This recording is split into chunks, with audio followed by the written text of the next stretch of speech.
첫 번째 소식, 마스크. 마스크를 두고 묘하게 친구 권력 간의 신경적 양상으로도 전개되고 있습니다. 인수위에서 안철수 위원장이 지금 너무 빠르다. 실외에서 바깥에서 마스크 쓰는 거 해제하는 거 너무 빠르다라고 경고를 했는데 오늘 하루 만에 이틀 만이죠. 김부겸 총리가 다음 주부터 마스크 벗어도 된다라고 발표했습니다. 조금 전 김부겸 총리입니다. 일부에서 우려가 있었습니다만은 혼자만 산책을 하거나 가족 나들이에서조차도 마스크를 벗을 수 없는 그런 국민들의 답답함과 불편함을 계속 외면할 수 없다고 판단했습니다. 5월 2일부터 실외에서의 마스크 착용 의무는 해제됩니다. 야외에서라도 감염 예방을 위해 필요한 경우에는 국민 여러분께서 자율적으로 마스크 착용해 주실 요청드립니다. 들으셨듯이 김부겸 총리가 5월 2일부터 다음 주부터 실외에서 야외에서는 마스크를 의무적으로 안 써도 된다. 마스크 착용 의무를 해제했습니다. 그런데 그제 안철수 인수위원장은 그러니까 윤석열 당선인 측이죠.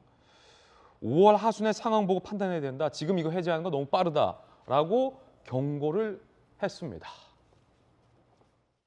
실외 마스크를 다음 주에 당장 벗기보다는 5월 하순 정도에 앞으로 20여일 후 정도에 한번 판단하는 것이 옳다 이런 생각이고 그렇게 공고를 한 거죠.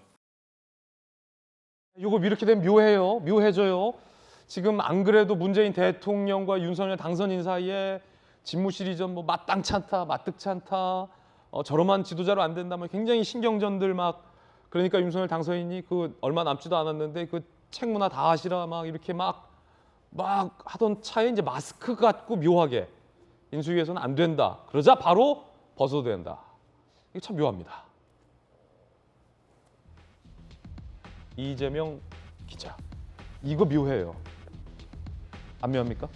묘하죠. 그러니까 묘하다기보다는 좀 이해가 잘 안 되는 부분이 있는 거죠. 왜냐하면 어쨌든 인수위에서 안철수 위원장이 먼저 우려를 표명했죠. 예. 그러고 나서 오늘 아침에 이제 김부겸 그 우려를 알고도 김부겸 총리를 비롯해서 이제 현 정부에서 결국은 다음 주부터 실외 마스크 착용 의무를 이제 해제한 건데 예.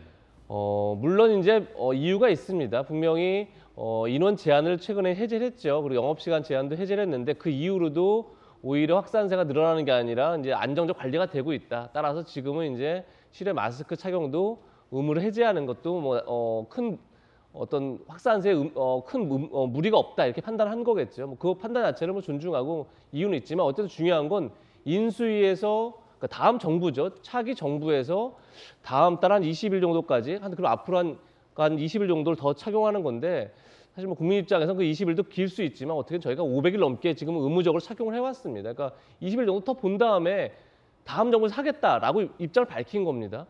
그런데 굳이 또 왜 이렇게 서둘러 했을까? 그러다 보니까 이제 아마도 문재인 정부가 코로나를 완벽히 우리가 이제 극복해냈다 뭐 이런 이미지를 좀 만들고 싶은 것 아니냐 이렇게 의심을 또 사는 거죠. 그러니까 저는 참 이해할 수 없는 게 자, 탁현민 의전 비서관이 지난 얼마 전에 얘기를 했습니다.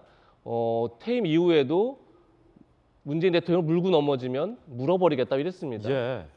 자, 만약에 20일 뒤에 확산이 됐습니다. 다시. 그러면 차기 정부가 문재인 정부를 탓하지 않을 수 있습니까?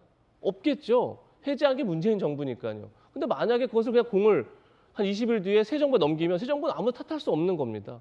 왜 굳이 물론 20일 뒤에 당연히 확산이 안 돼야겠지만 굳이 이렇게 전 정부를 탓할 수 있는 여지들을 왜 만드는 거죠? 저는 그 자체가 잘 이해가 안 되는 겁니다. 어허. 얼마든지 차기 정부가 알아서 판단하고 책임도 차기 정부가 지면 되는 건데 굳이 이렇게까지 무리하게 하는 이유가 자 그러다 보니까 검소안박하고 묘하게 겹쳐서 계속 자꾸 딴지를 거는 것 아니냐, 어깃장을 놓는 것 아니냐 이런 느낌을 자꾸 주는 거죠. 굳이 그럴 필요가 있나 그런 생각이 듭니다. 물론 이제 총리와 정부 입장에서는 인수위의 우려까지 고려해서 여러 가지 어떤 국민들의 어떤 답답함과 어떤 과학적인 것, 방역 상황, 그러면 어떤 전파력 뭐 이런 것들을 다 고려해서 내린 결정이겠으나 여러 가지 뒷말이 남는 것 또한 한 단면이다라는 지적이에요. 이러면 인수위 입장에서 좀 기분 나빠질 수 있습니까? 기분 나쁜 내용이 문제는 아닌 것 같고요. 정책의 일관성이 굉장히 중요할 텐데 여기에 대해서 말씀 주셨던 것처럼 이게 이제 방역 조치의 일환 과학적인 내용들에 근거해서 이런 결정을 내리게 된 것인지에 대한 고민이 좀 들 수밖에 없죠. 예. 셀프 엔데믹을 선언하면서 문재인 정부가 5월 9일 임기 마지막 전에 정말 최고의 방역을 보였다라고 하는 내용들의 정치적 선언이 조금 더 강하다라는 비판 피해가기 어려울 겁니다. 또 이런 내용들은 아주 자연스럽게 6월 1일에 있는 지방선거까지 연결되기 때문에 지방선거에 나온 후보들 혹시 민주당이 그런 내용들을 국민 앞에 선전하는 일이 있게 된다면 묘하게 맞아떨어질 수도 있겠죠. 지금 보이게 되는 건 우리가 문재인 정부의 지난날을 돌이켜봤을 때 터널의 끝이 보인다라고 하면서 방역 조치를 확 풀었던 적이 있습니다. 과거에 작년도 가을 정도만 하더라도 이제 사실상 코로나가 종식되는 상황처럼 보여지면서 방역을 풀었다가 다시 황급하게 서둘러서 조였던 모습들을 몇 번 우왕좌왕했던 모습을 보였거든요. 그렇기 때문에 김부겸 총리가 말하고 있는 것처럼 정부가 하는 모든 일들이 완벽하다고 보기 어려워요. 안철수 위원장이 인수위에 있으면서 코로나 분야에 있어서만큼은 과학적으로 이 문제를 풀어가겠다고 해서 어저께 발표했던 게 소상공인 자영업자 그리고 그 기업들이 그동안 코로나 2년 동안 받았던 피해액의 규모를 처음으로 추산을 해서 발표를 하지 않았습니까? 예. 이런 일들을 보게 되면 이제 곧 새 정부가 출범하게 되면서 이 방역 조치를 이어가야 되는데 그 일관성을 지켜가기 위해 조금만 더 협조해주는 모습을 보이는 것이 좋지 않았을까 저는 이렇게 생각합니다. 예.